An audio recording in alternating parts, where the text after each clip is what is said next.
I I চাঁদা মামা TV দিয়ে যা, আবার চাঁদের কপালে চাঁদে টিভি দিয়ে যা। দিয়ে মা যশোদার কোলে ছিল কৃষ্ণ কানাই, এর মহাপুত না সেইখানেতে যাই। গিয়ে পরে যশোদাকে বলেছিল বাণী, একবারে ছেলেটিকে দেখো এখনই, একবারে কোলে নিয়ে স্তনপান করাই, হেন কালে মা এর মনে আনন্দ বেড়ে যায়।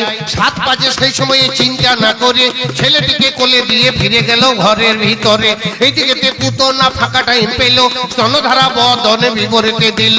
অন্তর্যামী প্রভু আমার দেব কালো সোনা, অন্তরেতে জেনে নিলে সকল ঘটনা। চুপচুপ করে কৃষ্ণ তখন চুষিতে লাগিল, এর মহাপুত না আরাম পেয়ে গেল। আর একটু জোরে বাবা চুষরে মুরারি, কি সুন্দর লাগছে বাবা আমরি আমরি। ধীরে ধীরে কৃষ্ণ আরো প্রেসার বাড়াইলো, শেষকালে বাবা আমার মুচকি হাসিল। ছোটামে করে একটা টান মেরে দিল, যেই মাত্র শ্রীকৃষ্ণ টান মেরে দিল, আর চকলেট বোম ফুটার মতো এর মাসি ফুটে